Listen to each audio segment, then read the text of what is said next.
pessoal é bom na música. Obrigado.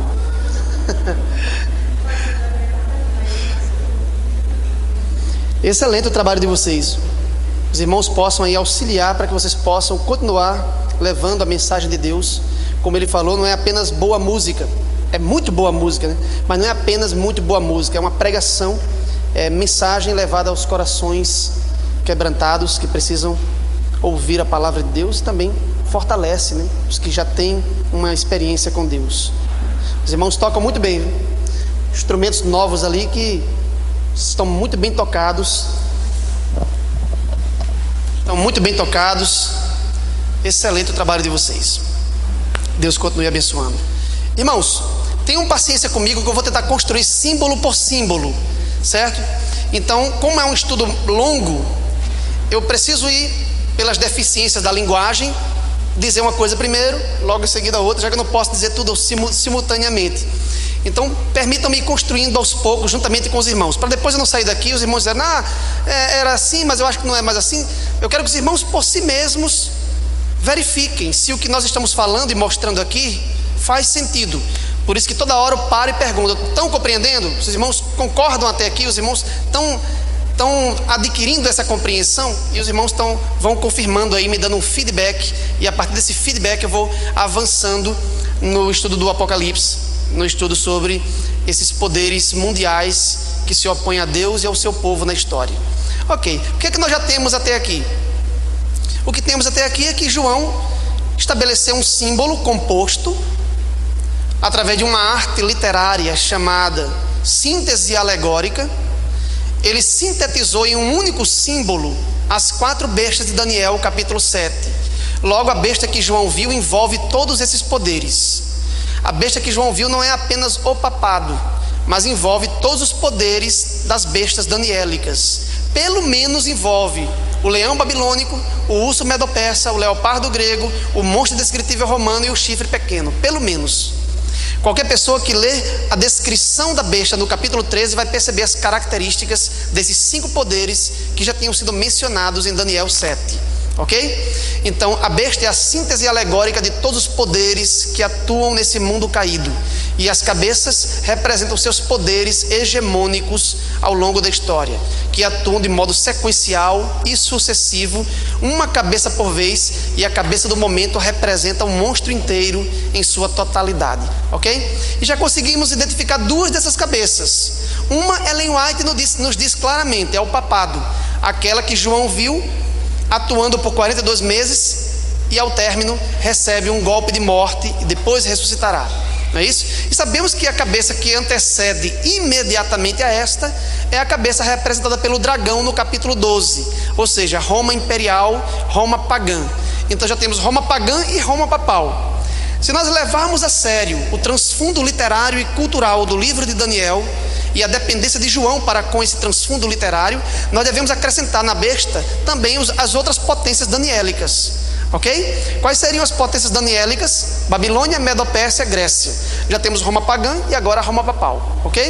Então já teríamos 5 cabeças da besta. A questão, irmãos, é que a interpretação tradicional começa a sequência, começa a contagem com quem? Com o Egito. Depois vem a Síria. Aí a partir daqui começa a sequência igual a Daniel: Babilônia, Medo-Pérsia, Grécia, Roma pagã e Roma papal, que são 5 cabeças que nós sabemos que de fato faz parte da besta. Temos ou não temos certeza disso? De que pelo menos 5 das cabeças, 5 das 7 representam aquelas potências daniélicas: Babilônia, Medo-Pérsia, Grécia, Roma pagã e Roma papal. Disso temos certeza, não é? Agora, qual é a certeza que nós temos para inserir Egito e a Síria entre as cabeças da besta? Em termos literários, nenhuma, porque Daniel nunca menciona Egito nem a Síria como poderes mundiais anti-Deus que operaram ao longo da história. Então, em termos de raízes no Antigo Testamento, no texto, nós não temos. Não temos provas materiais escriturísticas para inserir Egito e a Síria entre as cabeças. Mas alguém pode dizer: mas eles não foram grandes impérios? E a besta não representa todos os impérios? Mas eu pergunto para os irmãos: Egito e Assíria foram impérios de hegemonia universal? Sim ou não? Não. O Egito foi um grande império? Sim, mais cultural do que político. Para dizer a verdade, o Egito nunca conseguiu sair, nunca conseguiu se expandir imperialmente para fora da moldura histórico-geográfica ali às margens do rio Nilo. Só houve uma tentativa de expansão dos faraós para controlar outros espaços territoriais na 18ª dinastia com Ramsés II, mas sofreu fragorosa derrota diante dos hititas, um outro império que se levantava naqueles dias. Então, na realidade, embora o Egito tenha sido um grande império cultural, ele não foi um império de hegemonia universal que controlou, dominou soberanamente sobre outros impérios. Então não há razões históricas plausíveis para inserir o Egito como sendo um império de hegemonia universal. A Síria muito menos, porque quando estava começando a dar os sinais hegemônicos, surgiu Nabucodonosor, que lhe infligiram duros golpes, de modo que eles é que se tornaram os senhores do mundo naquele tempo, e não a Síria em si. Então não há razões históricas nem literárias escriturísticas para inserir Egito e Mesopotâmia. Me parece que seria mais interessante sermos fiéis ao livro de Daniel. E como é que Daniel começa a sequência? Então vamos começar como Daniel começou: Babilônia, Medo-Pérsia, Grécia, Roma pagã e Roma papal. Então, a cabeça que João viu, mantendo o animal vivo, a cabeça do momento, a cabeça hegemônica que atuou por 42 meses e depois recebeu uma ferida de morte, foi a 5ª cabeça da besta. Se nós seguirmos fielmente a sequência daniélica. Até esse ponto está claro? Aqui eu quero fazer uma crítica a uma outra teoria. A teoria de que as cabeças da besta representam formas governamentais de Roma. Algumas pessoas, alguns adventistas, hoje principalmente o movimento de reforma, ainda defende essa tese. Se é que existe algum movimento de reforma, porque eles deformam na realidade. Não existe reforma, existe deforma por aí afora.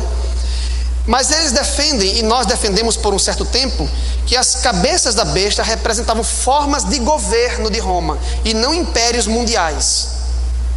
A besta como um todo seria Roma pagã. Olha como é essa interpretação.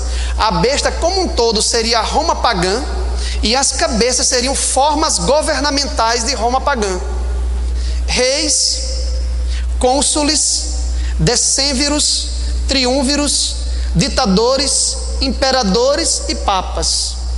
As 7 formas governamentais pelas quais Roma passou. Faz sentido essa teoria?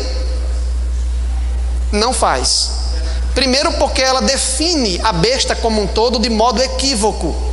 A besta como um todo não é Roma pagã. Nós já vimos que ela possui partes do leão babilônico, do urso medo-persa, do leopardo grego, do monstro descritível romano e do papado. Então a besta como um todo não é um império romano, não é Roma pagã. E as cabeças não podem ser formas governamentais por vários motivos. O primeiro e o mais importante para mim é que nós não temos nenhuma passagem bíblica que defina cabeças como formas de governo. A Bíblia só define as cabeças em linguagem profética uma única vez, em Daniel capítulo 7. E lá como é que se define as cabeças?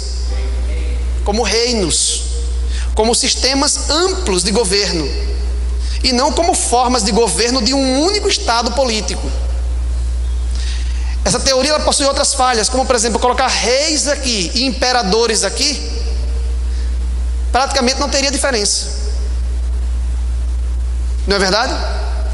Colocar cônsules como uma das cabeças é um contrassenso, porque o consulado existiu em Roma como uma magistratura e não como uma forma de governo, enquanto todas as formas de governo atuavam. Decênviros e triúnviros, só houve 2 triunviratos na história, e mesmo assim intercalados por ditadores. Então ela não obedece uma sequência real na história. Essa é uma teoria que foi forjada, manipulada para se encaixar nas 7 cabeças. mas na realidade ela não corresponde à realidade histórica. Então essa teoria ela padece de muitas falhas. Lousuere, um doutor da Andrews, pastor adventista, doutor na Andrews, doutor em teologia, lançou uma dissertação em que ele refuta por vários ângulos essa tese das cabeças como formas governamentais de Roma. Ok? Então leiam essa dissertação e vocês vão ter mais argumentos ali. Quem não tiver eu posso enviar via vocês me dão um endereço eletrônico, eu envio para vocês, ou via Face. Então essa tese ela é verdadeiramente ultrapassada. O doutor Hans Larondelli, falecido, também um grande teólogo da igreja, também procurou refutar a tese de Egito e Assíria como sendo cabeças da besta dentro daquela sequência. Ok? E a tese de que são 7 papas, aí nem se fala. Essa aqui é a pior de todas, porque além de desrespeitar o símbolo das cabeças como impérios universais, hegemônicos e corporativos para indicar papas individuais, ela não tem nenhum fundamento na Bíblia, porque ela parte do pressuposto de que a besta inteira é o papado e que as cabeças são papas individuais. Nós sabemos que a besta inteira não é o papado. Nós sabemos que a besta inteira representa todos os poderes malignos do mundo que se levantaram contra Deus. E as cabeças são impérios hegemônicos ao longo da história que atuam de modo sequencial e não simultâneo. Não foi isso que nós vimos? O pior dessa teoria é dizer que a contagem dos papas deve começar do Edito de Latrão em 1929, assinado por Benito Mussolini, no auge do fascismo italiano, até os nossos dias. Aí eles contam, quem foi que assinou o Edito de Latrão? Foi o Papa Pio XI, aí começa Pio XI, Pio XII, João 23, Paulo VI, João Paulo I e João Paulo II, que foi o sexto, e o sétimo seria o Bento XVI, que duraria pouco. Aí tem que aparecer o 8º rei para levar o mundo à perdição. Nesse caso seria ou este Papa atual ou uma manifestação de Satanás falsificando a volta de Jesus. Essa teoria, além de ter um caráter sensacionalista, né, para mostrar que Cristo vem em nossa geração, que o decreto dominical vai ser agora com esse Papa, coisa parecida, só tem a função de assustar os irmãos, só isso. E ela não se encaixa nas descrições que a Bíblia faz dos símbolos proféticos. Então me parece que é melhor seguir o esquema daniélico: Babilônia, Medopécia, Grécia, Roma pagã e Roma papal, a 5ª cabeça da besta que João viu atuando ali no capítulo 13 do livro. Então resta-nos saber quem é a 6ª e a 7ª cabeça. Aí agora está se aproximando da resposta para a pergunta que a irmã fez ali. Mas nós precisamos compreender claramente até aqui. Se há alguma dúvida até a 5ª cabeça, nós temos que tirar essa dúvida agora, porque o que vamos falar em seguida só será bem assimilado se nós tivermos a compreensão clara dessa sequência até este ponto. Ok? Uma outra falha da teoria dos 7 papas é que a irmã White diz que uma das cabeças da besta, a que foi ferida de morte, representa todo o sistema papal. Ora, se uma cabeça representa todo o papado, como é que as outras vão representar papas individuais? Então evidentemente essa teoria não suporta o crivo da investigação. A teoria é bem alarmista, mas não suporta o crivo da investigação. Então, fala aí.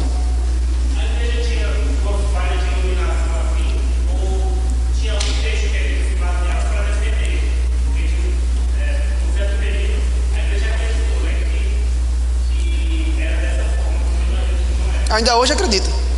Tem muitos irmãos que ainda acreditam assim, dessa forma. Sim. Muitos irmãos ainda acreditam dessa forma. Tem gente que acredita nas formas governamentais de Roma ainda, que é uma teoria que já foi ultrapassada, já foi defendido um ataque contra essa tese em uma tese de doutorado na Andrews, que é o maior centro intelectual adventista do mundo, né? Então nós não temos que nos basear no que os irmãos dizem simplesmente, que muitas vezes os irmãos estão meio que desatualizados, né? Nós temos que nos basear no que a mente pensante do movimento adventista no mundo tem falado sobre esses assuntos.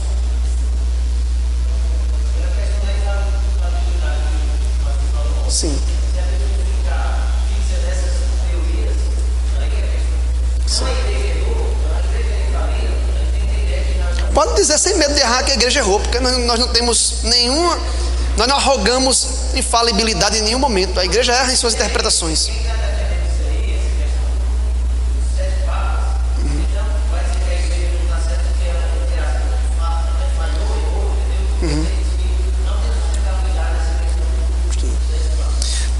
ponto que é inegociável, que são as 28 doutrinas, irmãos.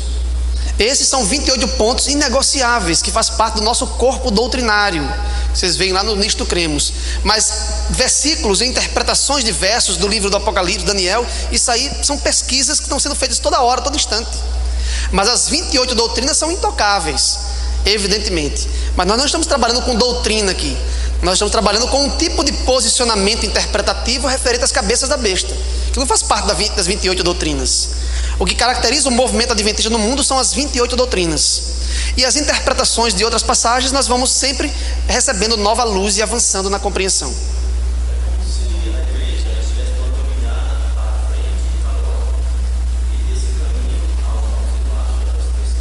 Sim. Intocável. Sim, os pilares, né? Sim.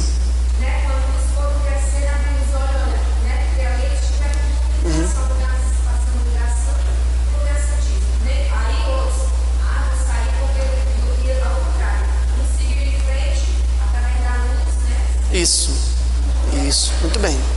Isso aí, um bom exemplo, né? Para mostrar como nós podemos falhar em certos pontos. Depois, quando estudamos mais, nova luz é derramada.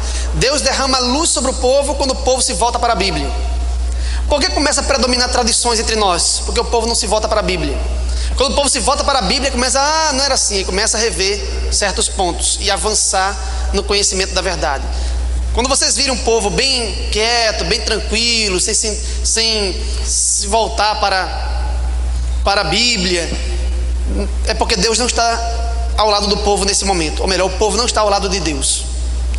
Deus está ao lado do povo quando o povo está voltado sobre a Bíblia, caindo sobre o livro para investigar e procurar nele as palavras da vida eterna, cavando, procurando a verdade como se fosse tesouro escondido. É nesse momento que Deus começa a abençoar o povo. Quando o povo começa a achar que já sabe muito, que está relaxado, que não precisa mais estudar, aí Deus envia as heresias. Aí começa a aparecer um monte de movimento herético dentro da igreja para fragmentar a unidade da igreja e levar um bocado de gente para fora. Deus permite que isso aconteça, Satanás vai e atua por meio das heresias. Deus permite que isso aconteça, que a operação do engano venha sobre muitos. Foi o que ocorreu com o movimento antitrinitariano no Brasil, né? Pegou um bocado de gente que tinha mais de 50 anos na igreja sem saber nada de Bíblia. Apareceu um bando de pessoas que não sabiam praticamente nada de Bíblia, tanto quanto eles, mas porque estudou um pouquinho contra a Trindade, saiu, levou um bocado de gente para o movimento antitrinitariano. Sim. Sobre Ellen White, que é a próxima crise que vai vir. Eu estou profetizando não, viu, irmãos? Eu percebo que isso vai acontecer pelos nossos estudos. Será a próxima crise com relação aos escritos de Ellen White, mais na frente, sobre a veracidade de seus escritos. Já está aí um movimento antidízimo na internet, que dízimo não é coisa do Novo Testamento, era coisa do santuário no Antigo Testamento, ninguém deve dar mais dízimo. Aí está aparecendo um monte de movimento aqui e ali, está levando um bocado de gente. É Deus permitindo um peneiramento, para que o povo que está relaxado seja levado por qualquer vento de doutrina, mas o trigo precioso ficará. A palha é levada pelo vento, mas o ouro fica ali. Então se segure nas malhas da peneira, porque o que tiver de ser sacudido será. Certo, irmão? Vamos lá, vamos prosseguir nosso estudo. Pode.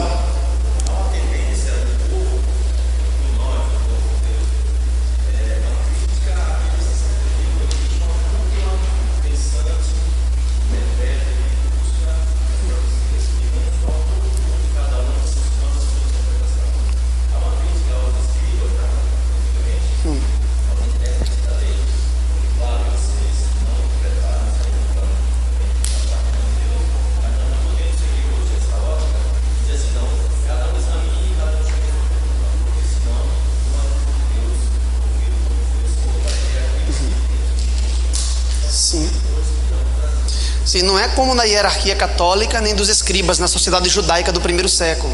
Na realidade é porque nós muitas vezes temos tantas funções. A irmã ali é nutricionista, o irmão ali é médico, o irmão ali é engenheiro, tem tantas funções que eles não têm como dedicar a vida inteira à investigação profunda do texto. Então o que é que nós como povo fazemos?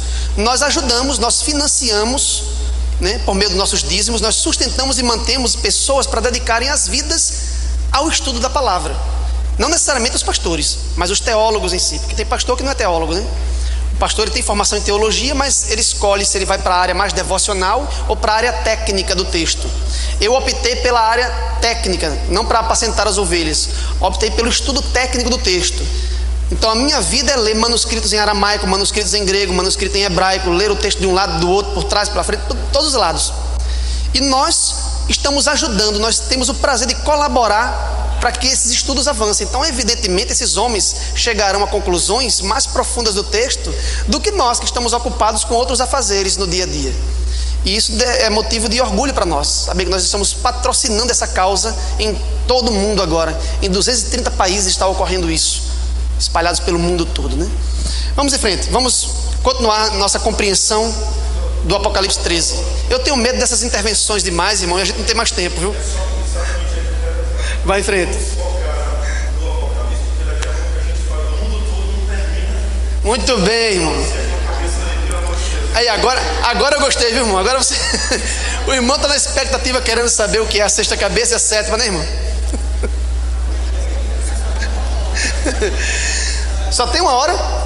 Em uma hora o que é que eu faço, irmão? Em uma hora eu só chego só na sexta cabeça.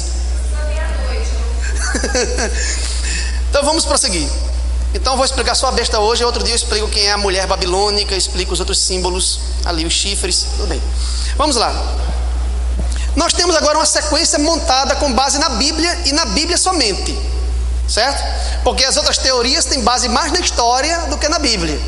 Ah, são os papas, mas não tem base bíblica. Pode ter base na história, mas não tem base bíblica. Agora nós temos uma teoria que está baseada na Bíblia e que tem correspondência também histórica secundariamente, não é isso? Não é ler a história e com as lentes da história voltar para a Bíblia, não. É ler a Bíblia e com as lentes bíblicas entender a história. A história sem a Bíblia é um enigma, um monte de acontecimentos desconexos, sem sentido, que não caminha para lugar nenhum. Mas mediante a Bíblia você percebe o sentido da história. Olhando agora para essa sequência montada pela Bíblia, qual é a sequência? Qual é o sentido da história? Nós temos Babilônia, Medopérsia, Grécia, Roma pagã e Roma papal. Qual é o sentido da história agora? A gente vê até aqui 5 sistemas totalitários. Tem algum poder democrático, republicano aqui? Não. Só temos sistemas absolutistas de poder. Concordam? Qual é a principal característica de um sistema absolutista e totalitário? O desrespeito à liberdade de expressão, à liberdade religiosa, à liberdade de consciência. A imposição de suas normas e a punição por meio do braço civil sobre aqueles que não cumprem as normas estatais ou do sistema religioso predominante. É isso que caracteriza um sistema absolutista. E nós temos cinco sistemas absolutistas na história. O que é isso? É o homem querendo se tornar o líder sobre todos os outros homens e impor uma unidade em seu governo. A quem pertence esse atributo, essa característica de governar sobre todos? Mas os sistemas humanos, os impérios, tendem a arrogar para si prerrogativas divinas, de levantar um homem, de constituir um homem rei, imperador, soberano sobre todos os outros, para ter domínio hegemônico. E é o que as cabeças da besta arroga para si. Prerrogativas, atributos que pertencem exclusivamente a Deus, que é a soberania universal. Mas todos eles procuraram soberania universal. Todos eles fundiam o elemento religioso pagão com o elemento político. Na Babilônia não havia distinção entre o sacerdote e o imperador, nem na Medopérsia, nem na Grécia, nem em Roma pagã e nem em Roma papal. Por incrível que pareça, Roma papal, que é uma versão cristã, né, da cabeça da besta, né, nós vemos ali a utilização da força do braço civil para perseguir os hereges, aqueles que discordavam de seus posicionamentos. Então temos 5 sistemas absolutistas, 5 formas de governo autoritária que se levantaram ao longo da história, procurando colocar-se no lugar de Deus. Acontece que a quinta cabeça recebe uma ferida mortal, ok? A irmã White diz que o papado é a obra-prima de Satanás. Satanás veio tentando.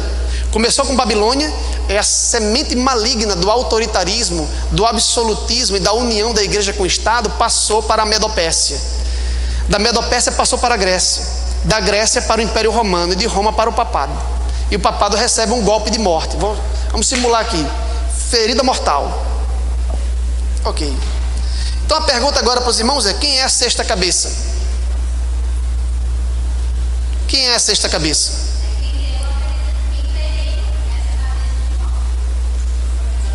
A irmã nos deu um princípio interpretativo excelente. A cabeça que se levanta hegemonicamente é aquela que aplica o golpe de morte na cabeça anterior. Quem foi que aplicou o golpe de morte na Babilônia, que era a primeira? Não foi a Medo-Pérsia? E não passou ao cenário da história como a próxima cabeça hegemônica? Quem aplicou o golpe de morte na Medo-Pérsia? Não foi a Grécia? E se tornou a próxima cabeça do momento? E assim sucessivamente? Quem foi que infligiu o golpe de morte no papado? Quem?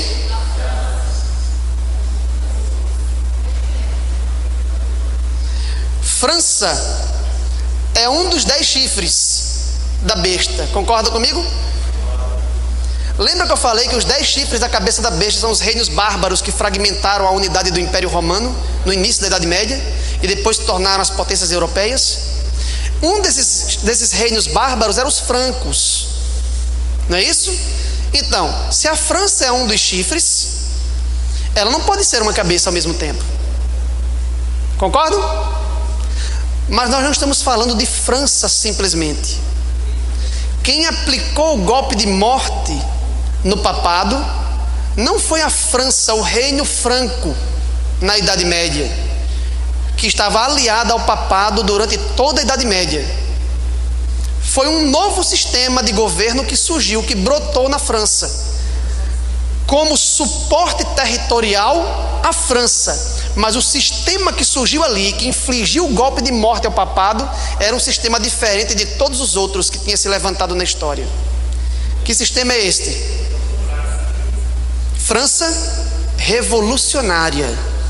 Não estamos falando de França simplesmente, estamos falando do sistema revolucionário francês. Estamos falando daquilo que foi instituído na Revolução Francesa,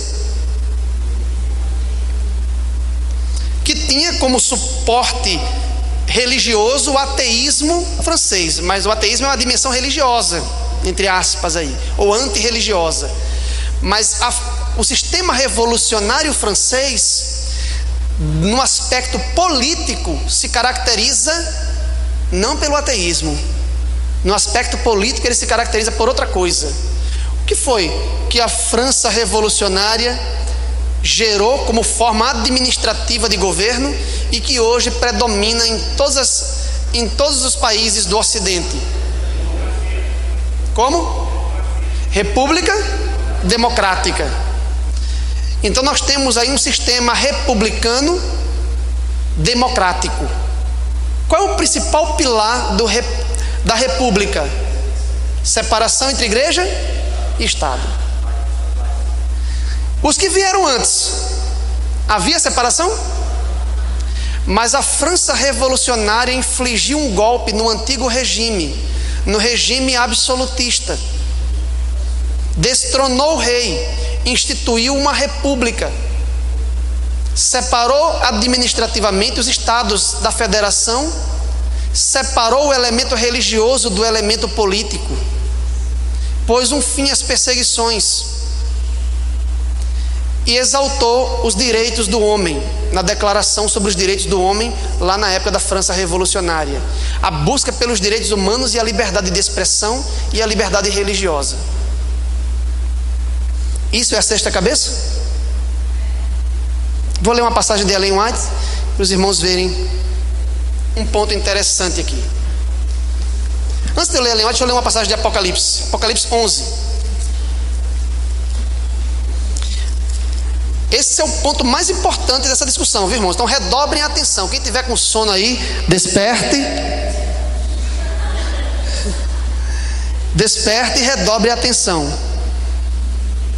Tem gente que abriu um olho tão grande agora.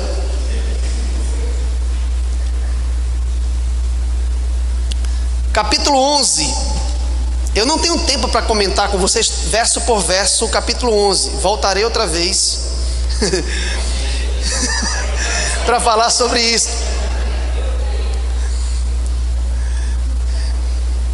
Mas no capítulo 11 tem duas expressões que nos interessam aqui, e que é muito interessante, muito importante. Verso 3: darei as minhas duas testemunhas, que tradicionalmente se interpreta como o Antigo e o Novo Testamento.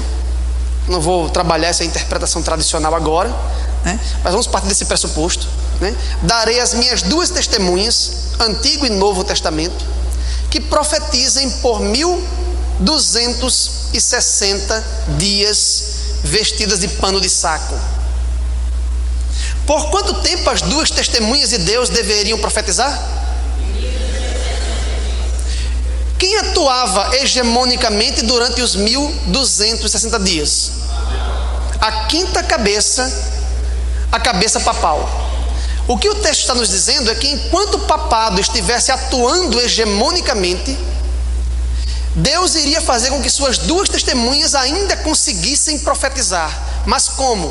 Vestidas de pano de saco e cinza, em luto, em tristeza, porque o papado proibiu a leitura das Sagradas Escrituras pelo homem comum. O papado não aboliu a Bíblia.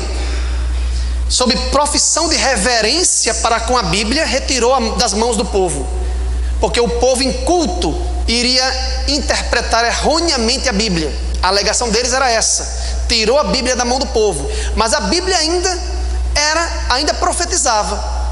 Existiam pessoas que falavam, que pregavam, mesmo em meio às perseguições papais durante a Idade Média.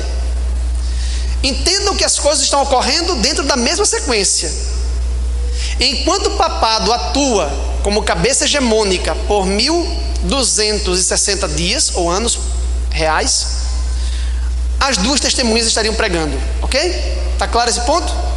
Eu quero que os irmãos redobrem a atenção, porque vai falar de tempo. Quando envolve cronologia, às vezes a gente se perde um pouco.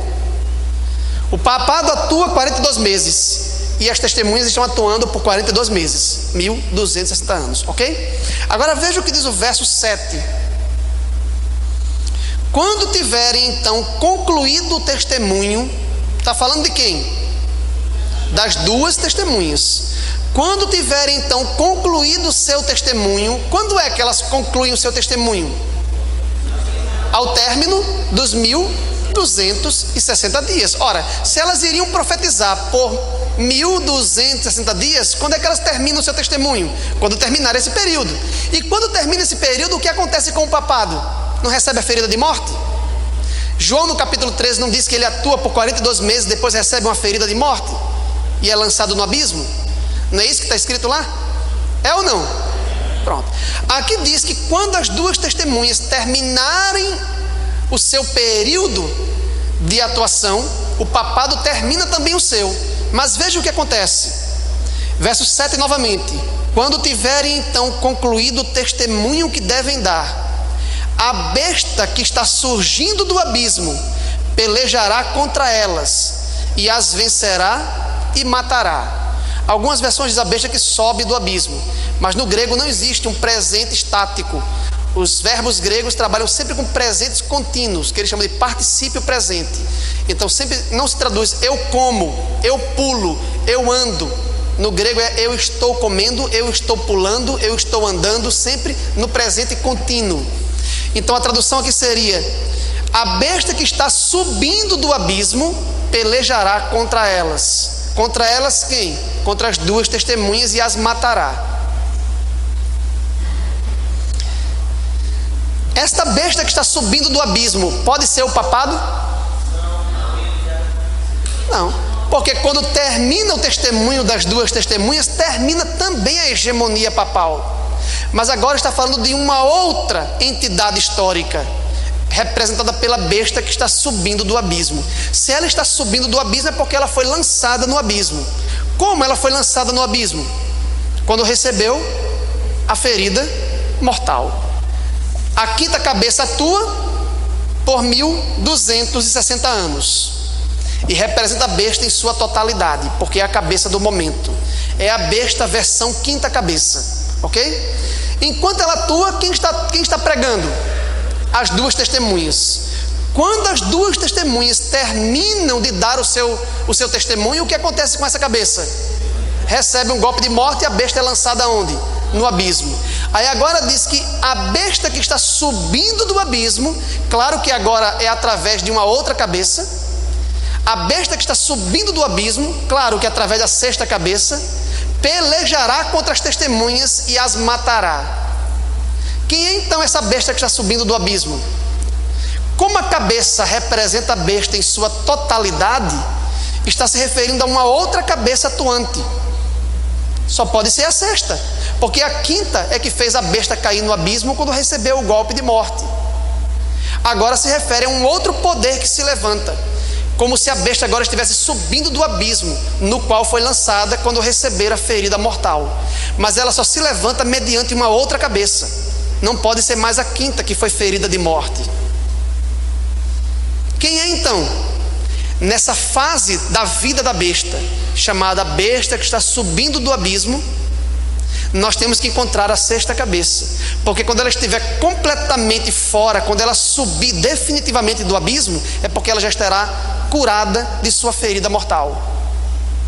A quinta cabeça que foi ferida ressuscita lá na frente, mas enquanto ela vai se levantando, enquanto a besta vai subindo do abismo, outras cabeças vão atuando, até que termine a marcha e o destino histórico das 7 cabeças. Quem é o oitavo rei lá do capítulo 17? Só pode ser a quinta cabeça revivida, como uma oitava, por isso que é uma das 7. Eu vou explicar isso em detalhes mais na frente. Quem é a sexta cabeça então? Enquanto a cabeça papal está ferida de morte e a besta está se recuperando, se levantando do abismo, ela atua na história através de uma outra cabeça, através da sexta cabeça. E é essa sexta cabeça que mata as 2 testemunhas. E foi a mesma que infligiu o golpe de morte no papado. A cabeça do momento inflige o golpe de morte no papado e mata as 2 testemunhas. E essa cabeça aparece na história no momento em que a besta está começando a sua ressurreição, seu processo de cura, que começa imediatamente depois da ferida. Quem é então? Já disseram naquela hora, esqueceram?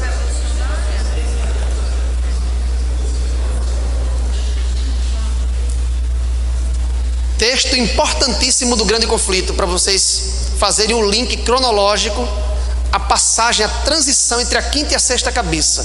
Veja o que Ellen White diz aqui. Página 268, Grande Conflito, capítulo intitulado A Escritura Sagrada e a Revolução Francesa. Já deu uma dica, né? Acho que eu não vou nem ler mais, que já disse, mas eu vou ler assim mesmo. Página 268.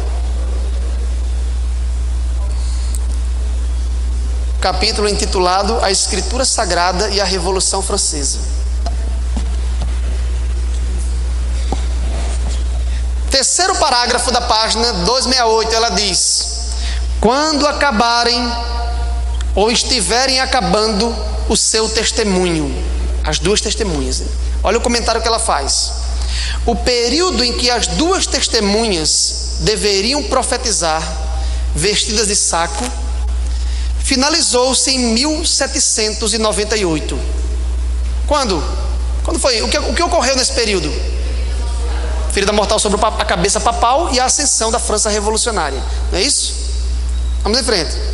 Aproximando-se elas do termo de sua obra em obscuridade, elas, as 2 testemunhas, deveria fazer guerra contra elas o poder representado pela besta que sobe do abismo. É um outro poder. Vamos em frente. Em muitas das nações da Europa, os poderes que governaram na igreja e no Estado foram durante séculos dirigidos por Satanás por intermédio do papado, durante séculos. Aqui, porém, se faz referência a uma nova manifestação do poder satânico. A besta que está subindo do abismo não é o papado, é uma nova manifestação do poder satânico. Quem é? Ela continua.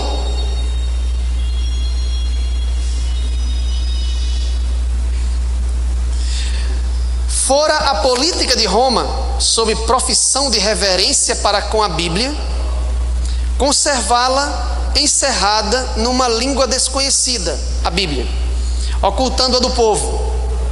Sob seu domínio, Roma papal, as testemunhas profetizaram, vestidas de saco, mas um outro poder, olha o que ela está dizendo, mas um outro poder, a besta do abismo, deveria surgir para fazer guerra aberta e declarada contra a palavra de Deus.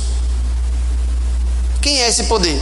Ela está dizendo que o papado, embora tenha perseguido o povo e tenha tirado a Bíblia da mão do povo, o papado não foi contra a Bíblia. Ele tirou a Bíblia da mão do povo, mas ele não destruiu a Bíblia. Mas esse outro poder que se levantaria, se levantou para destruir a Bíblia, para matar as duas testemunhas. Quem é esse poder? Aí ela fala um bocado de coisa aqui. Aí lá no finalzinho da página 269, ela diz: essa profecia teve exatíssimo e preciso cumprimento na história da França. Na história da França.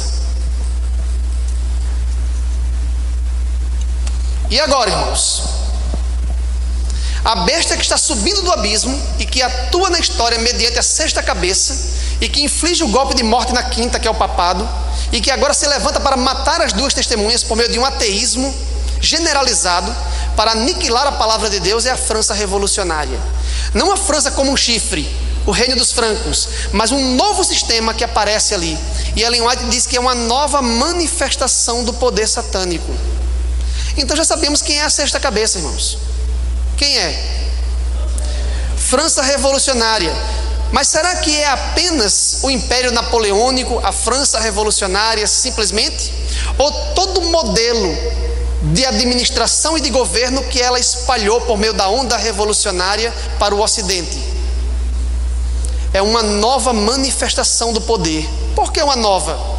Porque as 5 primeiras eram absolutistas e totalitárias e que desrespeitavam a liberdade de consciência.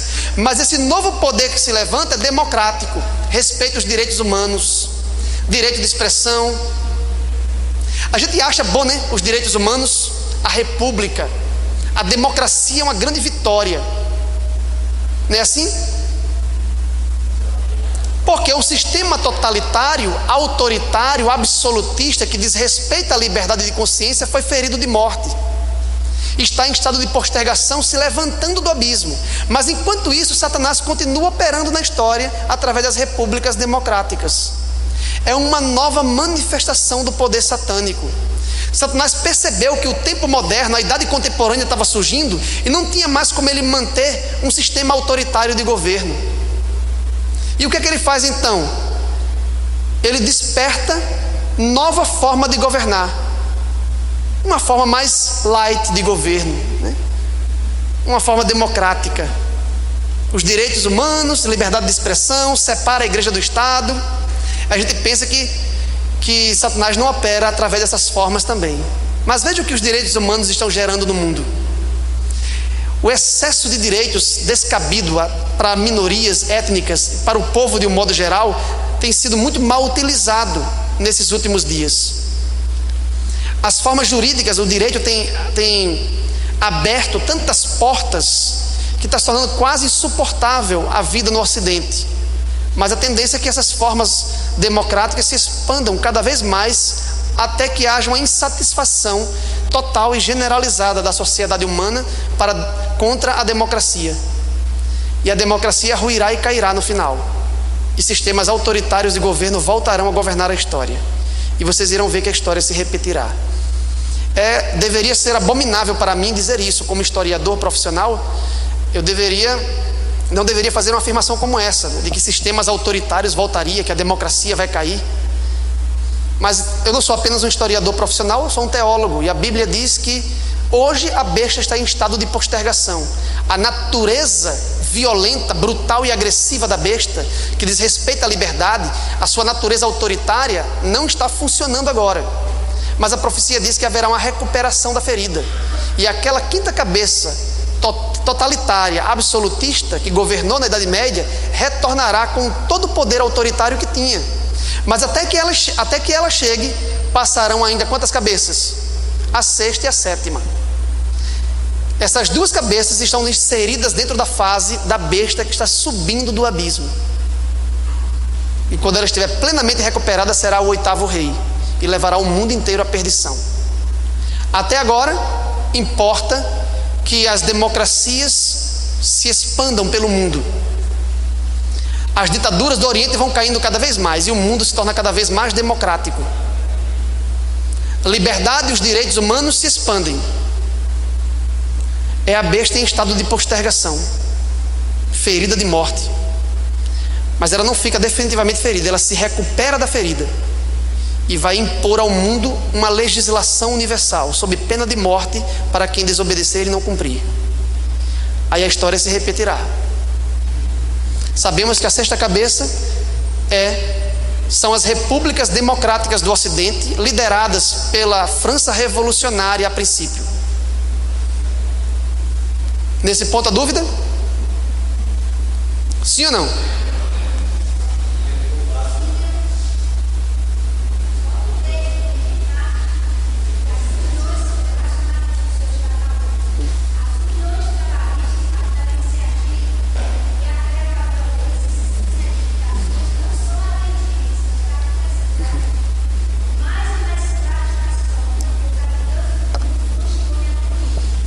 Sim.